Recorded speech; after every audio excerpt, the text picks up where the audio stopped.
Om Namo Bhagavate Vasudevaya.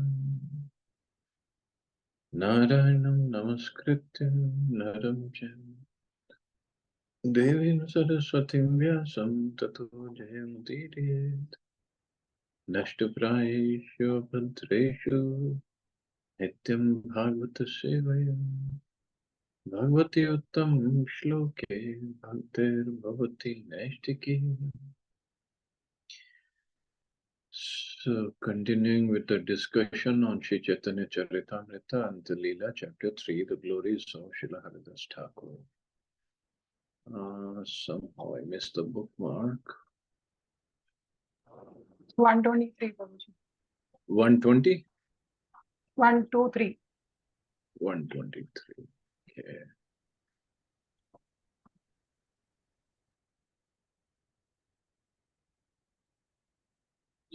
Hare Krishna, Prabhuji. Hare Krishna. Hare Krishna. Hare Krishna, Okay. Mataji. Text 123 onwards. So we studied how that prostitute came to test Haridas Thakur. So 2 days, Haridas Thakur just chanted. He told her that I'll fulfill your desire, but let me complete my rounds. And the problem was he never completed his round. He just kept on chanting whole night. And she just sat there next to Tulsi Maharani listening to chanting by Haridas Thakur. Text 123. Ratri Shesha Haila Vesha Usi Misikare Tara Riti Dekhi Haridas Kahin Tahare. When the night came to an end, the prostitute was restless. Seeing this, Haridas Thakur spoke to her as follows. Koti Nam Grehan Yagya Kari Ek Maase Ei Diksha Kari Achi Haila Sheshe. I have vowed to chant 10 million names in a month. I have taken this vow, but now it is nearing its end. If one regularly chants 333,333 names daily for a month, 30 days, and then chants 10 more names, he will thus chant 10 million names. In this way, a devotee worships the Supreme Personality of Godhead. Such worship is called Yajna. Yajna Sankirtan Praya Yajanti hi Sumedhasa. Those whose intelligence is brilliant accept this Harinam Yajna, the Yajna of chanting the holy name of the Lord. By performing this Yajna, one satisfies the Supreme Personality of Godhead and thus attains perfection in spiritual life. According to external vision, Haridas Thakur belonged to a Muslim family. Nevertheless, because he engaged himself in performing the Yajna of chanting the Hare Krishna Mahamantra, he became a regularly initiated Brahman. He became a regularly initiated Brahman because he took part in this Yajna of chanting. As stated in Srimad Bhagavatam, Yan Namadheya Shravan Kirtanat, even if a devotee comes from a family of dog eaters, if he surrenders to the personality of Godhead, he immediately becomes a qualified Brahman and is immediately fit to perform Yajna. Whereas a person born in a family of Brahmins has to wait until completing the reformatory processes before he may be called Samskrit or purified. And also, Bhagavatam further says, in the age of Kali, Malechas or low-born people who have not undergone the purifying process of sanskar, who do not know how to apply that process in actual life, and who are covered by the modes of passion and ignorance, will take the post of administrators. They will devour the citizens with their atheistic activities. A person who's not purified by the prescribed process of sanskar is called asanskrit. But if one remains kriyahin even after being purified by initiation, in other words, if one fails to actually apply the principles of purity in life, he remains an unpurified malecha or yavan. See, many times people out of fashion, or out of peer pressure, they take initiation from some so-called guru. But that initiation, first of all, if it is not in parampara, it has no value. And then even after, if they don't take up the process of chanting the holy name seriously, then what's the point of that initiation? So they're not going to get purified. Purification is not just in initiation. Initiation means beginning. That's a beginning. So the process of chanting is what is going to make us purified, make us advance. Well, if somebody doesn't, and just for namesake, they take the initiation, just like in one Guruji, so-called Guruji, he makes people say, come to his katha, so-called katha. I won't even say properly his katha is, and don't need to know the name. Then what he does, 40, 50,000 people are in the pandal. Then he has his followers all around with some bucket or water or jug of water, and they are sprinkling water on everybody. And Guruji is sitting on the Vyasasana is saying, no, you all are initiated, you all are my disciples. You can chant whatever mantra you like. Whatever you feel like, you can chant that mantra. But you are initiated by me. What kind of initiating that? And then if the follower is chanting or not chanting, nobody keeps track of that. So they still remain unpurified. On the other hand, we find that Haridas Thakur, although born in a Malay Choryavan family, became Nam Acharya Haridas Thakur because he performed the Nam Yagya a minimum of 300,000 times every day. Herein we find that Haridas Thakur strictly followed his regulative principle of chanting 300,000 names. Thus, when the prostitute became restless, he informed her that first he had to finish his chanting and then he would be able to satisfy her. Actually, Haridas Thakur chanted the holy name of the Lord for 3 nights continuously and gave the prostitute a chance to hear him. Thus, she became purified, as will be seen in the following verses. Aji samapta haibe hena jnana chila, samasta ratri nilu nama samapta na haila.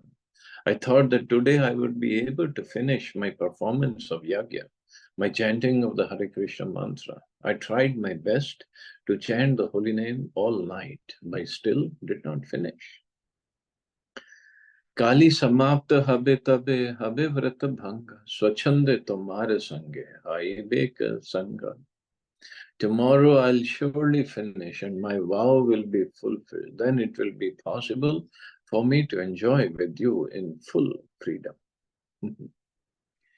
Haridas Thakur never wanted to enjoy the prostitute, but tricked her to deliver her by giving her a chance to hear the holy name of the Lord while he chanted.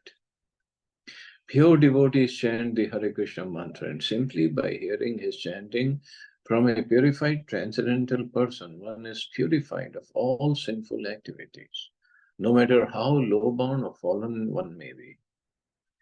As soon as one is thus completely free from the reactions of sinful activities, he is eligible to render devotional service to the Lord. This is the process for engaging the fallen souls in devotional service. As Lord Krishna says in Bhagavad Gita, Yesham Tvantagatam Bhav. Persons who have acted piously in previous lives and in this life and whose sinful actions are completely eradicated are freed from the duality of delusion and they engage themselves in my service with determination. So this is what Haridas Thakur's purpose was, to purify her just by let her hear the holy names.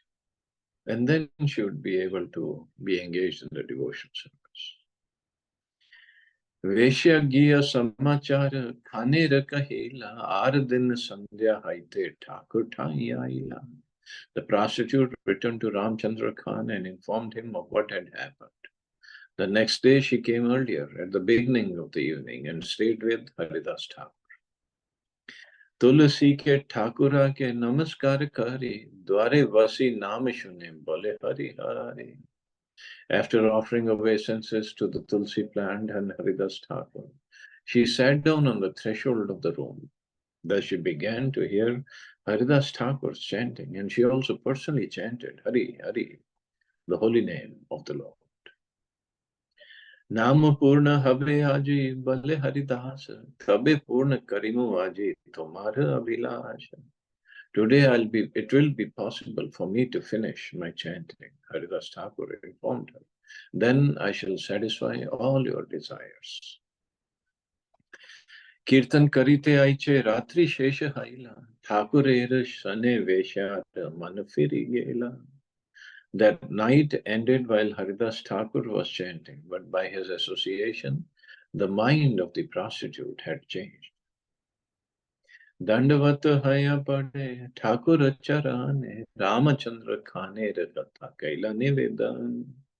The prostitute, now purified, fell at the lotus feet of Haridas Thakur and confessed that Ramchandra Khan had appointed her to pollute him. Veshya haya pui papa, kari acho apara, kripa kari karamo adhame nistara. Because I have taken the profession of a prostitute, she said, I have performed unlimited sinful acts. My Lord, be merciful to me. Deliver my fallen soul. See, now this is the purification happened. She listened to Namacharya, Haridas Thakur chanting the holy names for 3 nights continuously. She just sat there and listened. So her heart changed. That was a transformation of heart. No force. Haridas Thakur did not force her and did not did not preach to her right or wrong or anything. Nothing. He just let her hear the holy name. How powerful the holy names are. So her heart changed. And she said, I have performed unlimited sinful acts. Thakur kahe khane katha sab am jani, agya murkha sahitare dukh nahi mani. Haridas Thakur replied, I know everything about the conspiracy of Ramchandra Khan. He is nothing but an ignorant fool. Therefore, his activities do not make me feel unhappy. So Haridas Thakur knew. Not that somebody came and told Haridas Thakur. Maybe he just realized what is Ramchandra Khan up to. Say din yaitama e sthana chadiya, tin din rahila toma nistana lagiya. On the very day Ramchandra Khan was planning his intrigue against me, I would have left this place immediately. But because you came to me, I stayed here for 3 days to deliver you. Veshya kehe kripa kari kara upadesha, ki mor kartavya yate yae bhav klesha. The prostitute said, kindly act as my spiritual master. Instruct me in my duty by which I can get relief from material existence. See, if somebody is that serious, then the spiritual master instructs. One wants to know, how do I get out of this material world? What is my duty? What is my real duty? Even we are studying Bhagavad Gita. When Arjun was, first he was telling why I should not fight. I'm not going to fight. And this and that. He gave all sorts of logics. Krishna just sat there smiling, listening to his logics. And when Arjun surrendered, that you please tell me, what is Shreyas? What is my ultimate goal or best thing, ultimate best thing for me? Then Krishna started speaking. Until then, Krishna did not give him any instructions. So means one has to be serious. It's not a matter of friendly talks like between Krishna and Arjun. When Arjun surrendered, Krishna accepted the position of spiritual master and he spoke. Here, this prostitute has surrendered and she's asking, instruct me in my duty. Please tell me. No more the client and prostitute relationship or any other thing. She wanted to know what's the best thing. Then Haridas Thakur explains. Thakur kahe gharer dravya brahmane kar dhan, ei ghare asi tumi kara vishram.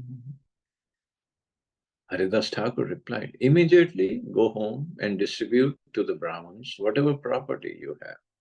Then come back to this room and stay here forever in Krishna consciousness. Haridas Thakur's instruction that the prostitute should distribute to the Brahmins all the property she had at home is very significant. Haridas Thakur never advised the prostitute to give charity to the so-called Daridra Narayans, poor Narayans, or any other such persons.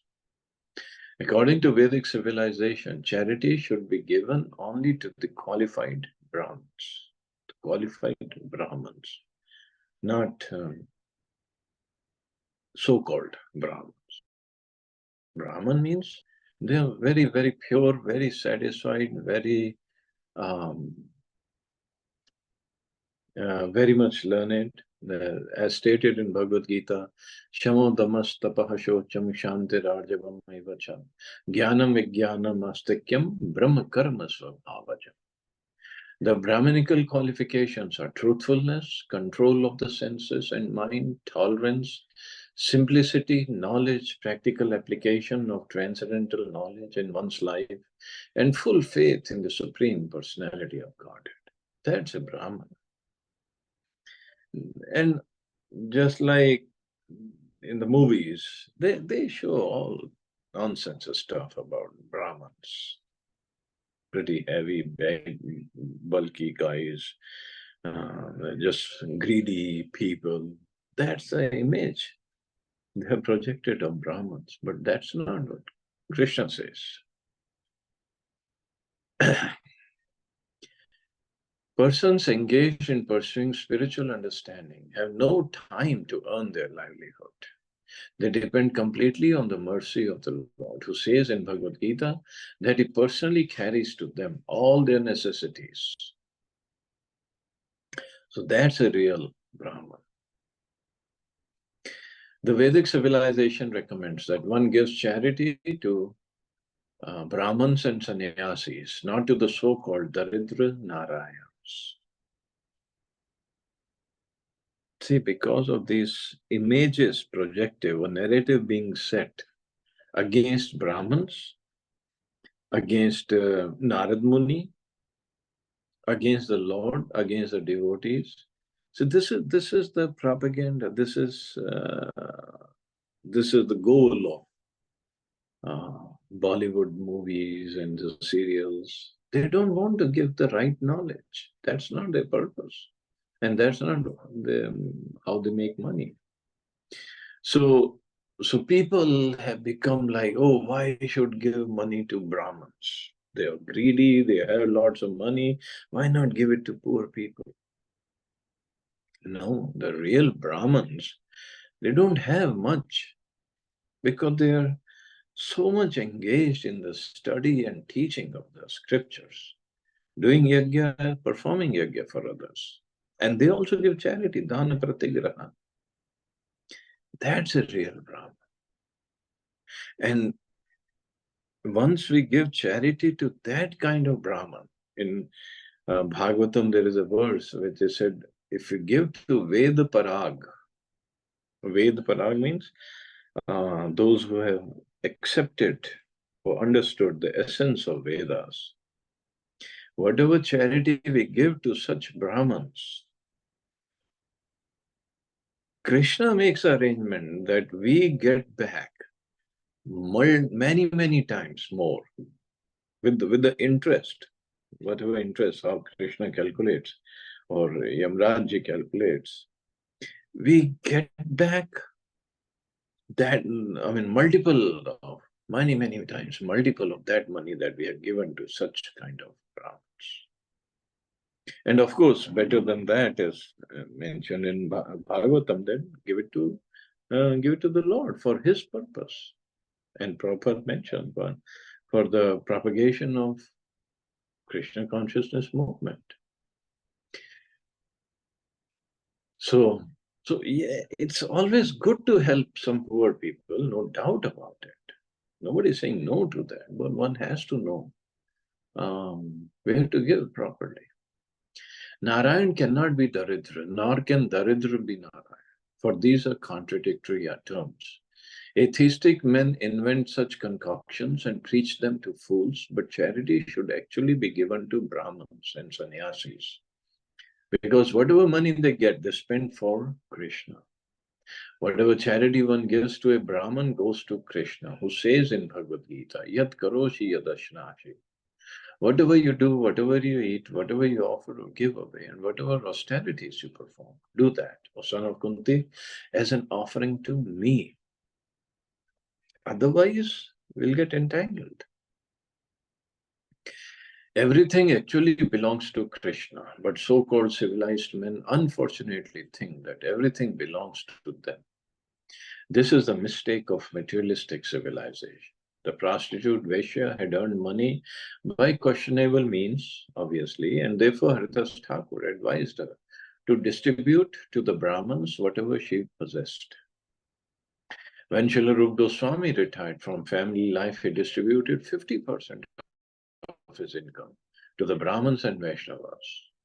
A Brahmin knows what the absolute truth is, and a Vaishnav, knowing the absolute truth, acts on behalf of the absolute truth, the Supreme Personality of Godhead. Generally, one earns money by many questionable means. Therefore, at some time, one should retire and distribute whatever one has to the Brahmins and Vaishnavas, who engage in devotional service by preaching the glories of the Supreme Personality of Godhead. So this is what Haridas Thakur told her. Just give everything away. Nirantara naam lo karo tulasi sevan, achirat pave tape, Krishnera chara. Chant the Hare Krishna mantra continuously and render service to the Tulsi plant by watering her and offering prayers to her. In this way, you will very soon get the opportunity to be sheltered at the lotus feet of Krishna. Simple. At least 5,000 years ago, Lord Shri Krishna expressed his desire that everyone surrender to him. Sarvadharman Pariteja. Why is it that people cannot do this? Krishna assures, Aham Tvam Sarva Papepi Mokshashyam. I shall deliver you from all sinful reactions. Do not fear. Everyone is suffering from the results of sinful activities. But Krishna says that if one surrenders unto him, he will protect one from sinful reactions. Modern civilization, however, is interested neither in Krishna nor in getting relief from sinful acts. Therefore, men are suffering. Surrender is the ultimate instruction of the Bhagavad Gita, but for one who cannot surrender to the lotus feet of Krishna, it's better to chant the Hare Krishna mantra constantly under the instruction of Haridas Thakur. So that is surrender actually, chanting of Hare Krishna mantra. In our Krishna consciousness movement, we are teaching our followers to chant the Hare Krishna mantra continuously on beads. Even those who are not accustomed to this practice are advised to chant at least 16 rounds on the beads so that they may be trained. Otherwise, Sri Chaitanya Mahaprabhu recommended Trinadapi Shunichena, Kirtanya Sadahari. One should chant the holy name of the Lord in a humble state of mind, thinking oneself lower than the straw in the street. One should be more tolerant than a tree, devoid of all sense of false prestige and ready to offer all respect to others. In such a state of mind, one can chant the holy name of the Lord constantly. Sada means always. Haridas Thakur says, Nirantara Nam Lao. Chant the Hare Krishna mantra without stopping. Although Krishna wants everyone to surrender to his lotus feet, because of people's sinful activities, they cannot do so. Namam dushkritina mula. Rascals and fools, the lowest of men who engage in sinful activities, cannot suddenly surrender to the lotus feet of Krishna. Nevertheless, if they begin chanting the Hare Krishna mantra and rendering service unto the lotus plant, Tulsi plant, they will very soon be able to surrender. One's real duty is to surrender to the lotus feet of Krishna. But if one is unable to do so, he should adopt this process as introduced by Sri Chaitanya Mahaprabhu and his most confidential servant, Namacharya Shilahardas Thakur. This is the way to achieve success in Krishna consciousness. So if you do that, constantly chant holy names, serve Tulsani, definitely will achieve the highest goal. Okay, I can stop. Yes, anybody has any questions or comments?